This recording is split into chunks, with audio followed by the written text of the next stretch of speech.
Hello students आज आमी आलोचना करिम क्लास 8 इंग्लिश किताबत थका लेसन 6 ए निउ डे ए निउ वे এই পাঠৰ অন্তৰ্গত এক্টিভিটিছত থকা গোটেইখিনি প্ৰশ্নৰ উত্তৰ অতি সুন্দৰকৈ আলোচনা কৰা হ'ব। প্ৰতিটো প্ৰশ্নৰ উত্তৰ অসমীয়াত ট্ৰান্সলেট কৰি বুজাই দিয়া হৈছে আৰু প্ৰশ্নৰ উত্তৰবোৰ যিমান পৰা যায় তোমালোকক ছুটিকৈ লিখি দিয়া হৈছে। সো তোমালোকে ক্লাছটো স্কিপ নকৰাকৈ শেষলৈকে চাই থাকিবা। এতিয়া আমি ক্লাছটো আৰম্ভ কৰিম। যেনেকৈ এক্টিভিটিছৰ 1 নম্বৰত কৈছে answer the following questions from the lesson. ঠিক আছে, তাৰ মানে তোমালোকৰ তলত কিছুমান প্ৰশ্ন দিয়া আছে, এই লেসনৰ পৰা ইয়াৰ উত্তৰবোৰ দিব লাগিব। এতিয়া এক নম্বৰৰ এ নম্বৰ কোৱেশ্চনত কৈছে হোৱাই ৱাজ সীমা আপসেট, মানে সীমা কিয় দুখী আছিল। আপসেট মানে হৈছে দুখী। সো এনসাৰ কি হ'ব যে Seema was upset by the information that her salary for this month will be late. কিয় দুখিত আছিল, কাৰণ এই মাহটোৰ বাবে তাইৰ দৰমহা পলম হ'ব বুলি তথ্য পাই সীমাই কি হৈছিল, দুখিত হৈছিল। ঠিক আছে, এনেকৈ আমি পৰীক্ষাৰ কাৰণে গোটেইখিনি বস্তু আলোচনা কৰিম। সো তোমালোকে মনোযোগেৰে ক্লাছটো চাই থাকিবা, লগত কিতাপ বহি লগত লৈ বহিবা। এতিয়া বি নম্বৰত দিয়া আছে what did Swati suggest two her mother. তাৰ মানে কি যে স্বাতীয়ে তাইৰ মাকক কি পৰামৰ্শ দিছিল। এই সাজেষ্ট শব্দটোৰ অৰ্থ হৈছে পৰামৰ্শ। সাজেষ্ট মানে হৈছে কি পৰামৰ্শ, মাদাৰ মানে তোমালোকে সকলোৱে গম পোৱা মাক। সো উত্তৰ কি হ'ব যে স্বাতি সাজেষ্টেড মানে স্বাতীয়ে পৰামৰ্শ দিছিল to her mother that they could try the NGO for some help who had visited their school. So স্বাতীয়ে তাইৰ মাকক পৰামৰ্শ দিছিল যে তেওঁলোকে তেওঁলোকৰ বিদ্যালয়লৈ যোৱা কিছু সহায়ৰ বাবে NGOটো চেষ্টা কৰিব পাৰে। এতিয়া চি নম্বৰ কুৱেশ্যনত কৈছে what happened when Seema made the lady at the office of the NGO। মানে কি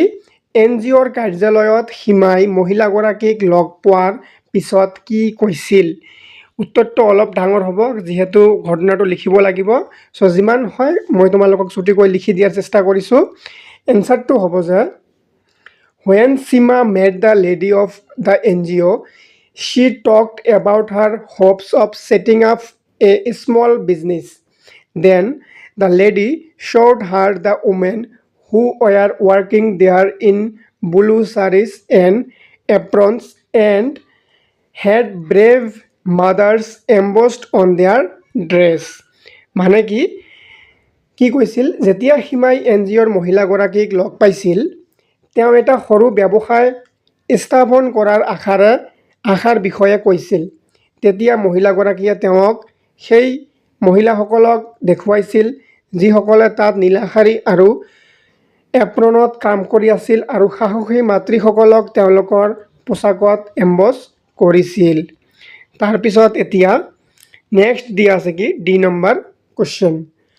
what did the women of brave mothers do. মানে কি যে সাহসী মাতৃসকলৰ মহিলাসকলে কি কৰিছিল। ব্ৰেভ মানে হৈছে সাহসী আৰু উমেন হৈছে কি মহিলাসকল। ঠিক আছে, এনসাৰ কি, এনসাৰটো হ'ল যে the women of brave mothers take vocational training in a variety of fields like toy making, embroidery, tailoring, culinary arts, mobile repairing, etc. and later given load to start their own business. So এই সাহসী মাতৃসকলৰ মহিলাসকলে পুতলা নিৰ্মাণ, তাৰপিছত embroidery, tailoring, ৰন্ধন কলা, mobile মেৰামতি আদিৰ দৰে বিভিন্ন ক্ষেত্ৰত বৃত্তিমূলক প্ৰশিক্ষণ লয় আৰু পিছত তেওঁলোকৰ নিজৰ ব্যৱসায় আৰম্ভ কৰিবলৈ বোজা প্ৰদান কৰে। সো নিজৰ ব্যৱসায় আৰম্ভ কৰাৰ আগতে তেওঁলোকে এই কামবোৰ শিকি আছিল বা এই কামবোৰৰ কাৰণে ট্ৰেইনিং লৈ আছিল কেনেকৈ কৰিব লাগে, তাৰপিছত নিজৰ ব্যৱসায় আৰম্ভ কৰিছিল। ঠিক আছে, এতিয়া নেক্সট প্ৰশ্নত কি কৈছে, নেক্সটত দিছে যে what was Seema interested in doing. মানে সীমাই কি কৰিবলৈ আগ্ৰহী আছিল। এই ইণ্টাৰেষ্টেড শব্দটোৰ মানে হৈছে আগ্ৰহী। সো সীমাই কি কৰিবলৈ আগ্ৰহী আছিল। এনসাৰ হ'ব সীমা ওয়াজ ইন্টাৰেস্টেড সীমা আগ্ৰহী আছিল কিহত ইন ডুইং কালিনাৰী আৰ্টছ কালিনাৰী আৰ্টছ মানে হৈছে ৰন্ধন কলা সীমাই ৰন্ধন কলা কৰিবলৈ আগ্ৰহী আছিল ঠিক আছে এতিয়া এফ নম্বৰ প্ৰশ্নত কি কৈছে যে how did the N G O' help Seema এই পাৰ্টৰ বা লেচনটোত যি এন জি অ'ৰ কথা হৈ আছে এই এন জি অ'টোৱে এই সীমাক কি ধৰণে হেল্প কৰিছিল বা সহায় কৰিছিল তাকে কৈছে যে how did the N G O' help Seema N G অ'টোৱে সীমাক কেনেদৰে সহায় কৰিছিল এনচাৰ হ'ব যে the N G O' helped Seema by giving the hope of providing loan with which she can set up her own ঠিক আছে তাৰপিছত কি কৈছে own business and all the problems of her life will be solved N G অ'টোৱে সীমাক ঋণ প্ৰদানৰ আশা প্ৰদান কৰি সহায় কৰিছিল যাৰ দ্বাৰা তেওঁ নিজৰ ব্যৱসায় স্থাপন কৰিব পাৰে আৰু তেওঁৰ জীৱনৰ সকলো সমস্যা সমাধান হ'ব এনেকৈ এক নম্বৰত থকা গোটেইখিনি প্ৰশ্নৰ উত্তৰ আলোচনা হৈ গ'ল এতিয়া তোমালোকৰ কিতাপত 2 নম্বৰত দিছে যে চেক ইয়ৰ কম্প্ৰিহেনশ্যন মানে তোমালোকে কিমানখিনি পাঠটো বুজি পাইছা পাঠৰ শব্দৰ অৰ্থবোৰ সেইবোৰ তোমালোকে নিজে এবাৰ চেক কৰি লোৱা কিহৰ দ্বাৰা যে find out the meaning of the words in italics and select the correct answers from the options মানে এই প্ৰশ্নটোত এটা ইটালিক শব্দ দিয়া আছে আৰু এই শব্দটোৰ অৰ্থ তলৰ অপশ্যনৰ পৰা যোনটো শুদ্ধ হয় যোনটোৰ লগত মিলিব সেইটো বাছি উলিয়াব লাগিব ইয়াত ইটালিক্সটো চাবা তোমালোকে অলপ বেকাকৈ দিয়া আছে যেনেকৈ এইটো হ'ল ইটালিক্স এই শব্দটোৰ অৰ্থ এই চাৰিটাৰ ভিতৰত কোনটো শুদ্ধ হয় সেইটো হ'ব এনসাৰ বা কাৰেক্ট এনসাৰ ঠিক আছে সো এক নম্বৰত দিয়া আছে সীমা লুকড এট স্বাতিছ কাম এণ্ড ৰিজলিউট ফেচ সো এতিয়া কথা হ'ল যে ইটালিক শব্দটোৰ ward in italics and select the correct answer এই ইটালিক শব্দটোৰ অৰ্থ তলৰ কোনটো শব্দৰ অৰ্থ হয় বুলি বা মিলে যেনেকৈ ৰিজলিউট মানে দিয়া আছে সেড এডামেণ্ট ব্ৰেভ সো এই তিনিওটা অশুদ্ধ বা ভুল এই 4 নম্বৰটো হ'ব শুদ্ধ উত্তৰ ৰিজলিউট মানে হৈছে ডিটাৰমাইন্ড বা ফাৰ্ম ঠিক আছে এতিয়া বি নম্বৰত আৰু এটা দিয়া আছে তোমালোকে এইবোৰ লগে তোমালোকৰ কিতাপত দাগ দি ৰাখিবা তেতিয়াহ'লে কি হ'ব তোমালোকে পৰীক্ষাৰ কাৰণে উত্তৰবোৰ সাজু হৈ থাকিব পৰীক্ষাৰ আগদিনা কিতাপখন এবাৰ মেলি চালে তোমালোকে এইবোৰ উত্তৰ ৰেডি হৈ থাকিব এবাৰ ভালকে ৰিভিজন কৰিলে পৰীক্ষাত তোমালোকে আৰামছে এনসাৰ কৰিব পাৰিবা সেই কাৰণে এইবোৰ বস্তু তোমালোকে লগে কৰি যাব লাগে বি নম্বৰত দিয়া আছে I would like to choose culinary training as a vocation so ইয়াত কি দিছে ইয়াত দিয়া আছে তোমালোকৰ এই কালিনাৰী শব্দটো ইটালিক্সত দিয়া আছে এইটো তোমালোকে ভালকে মন দি চাবা অলপ বেকাকৈ দিয়া আছে এই বেকাকৈ দিয়া শব্দটোৰ অৰ্থ ইয়াত মিলাব লাগে সো ইয়াত 4 নম্বৰটো হ'ব মই অলৰেডি দাগ দি দিছোঁ তোমালোকে নিশ্চয় দেখা পাইছা সো এই টেইলৰিং টয় মেকিং এমব্ৰইডাৰী এইকেইটা নহয় কালিনাৰী মানে হৈছে কুকিং ৰন্ধা বঢ়া এই ৰন্ধা বঢ়াৰ ওপৰত ট্ৰেইনিং ল'ব খুজিছিল কোনে সীমাই তাৰপিছত এতিয়া সি নম্বৰত কৈছে যে her heart brimmed with new dreams so ইয়াত এই ব্ৰিমড শব্দটো ইটালিক্সত দিয়া আছে বা বেকাকৈ দিয়া আছে সো এই ব্ৰিমড শব্দটোৰ অৰ্থ হ'ব কি 2 নম্বৰটোৰ লগত মিলিছে এইটো হ'ব অভাৰ ফ্লড লেক্ট নহ'ব লোডেড নহ'ব এক্সজষ্টেডো নহ'ব শুদ্ধ উত্তৰ হ'ব এইটো অভাৰ ফ্লড এতিয়া তোমালোকৰ এক্টিভিটিছত ষ্টুডেণ্টছ তোমালোকৰ এক্টিভিটিছত বহুতখিনি বস্তু দিয়া আছে কিন্তু গোটেইখিনি বস্তু পৰীক্ষাত নাহে আৰু গোটেইখিনি বস্তুৰ উত্তৰ কৰিব নালাগে অলৰেডি তাত দিয়াই থাকে এইবোৰ অকল তোমালোকক স্কুলত ছাৰ বাইদেউসকলে তোমালোকক কিবা এক্টিভিটিছৰ দ্বাৰাই তোমালোকক বুজাই দিব আৰু এইবোৰ পৰীক্ষাত নাহে সো ইয়াত যিমানখিনি বস্তু পৰীক্ষাৰ কাৰণে গুৰুত্বপূৰ্ণ হয় সেইখিনিহে ইয়াত এড কৰা হৈছে আৰু যোনখিনি বস্তুৰ উত্তৰ দিয়া নাই সেইখিনি বস্তু ইয়াত উত্তৰ কৰি দিয়া হৈছে সো এতিয়া এক্টিভিটিছৰ 3 নম্বৰত কৈছে যে হিয়াৰ আৰ সাম মোৰ ৱৰ্ডছ ফ্ৰম দ্য লেচন কি কৈছে ইয়াত কিছুমান এই লেচনটোৰ পৰা কিছুমান ৱৰ্ডছ লোৱা হৈছে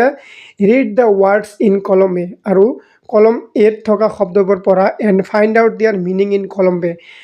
কলম বি মানে কলম এত থকা শব্দবোৰ পৰা আৰু তাৰ মিনিংটো কলম বিৰ পৰা উলিওৱা draw lines to match each word with its meaning আৰু তোমালোকে এটাকৈ লাইন ড্ৰ কৰিব লাগিব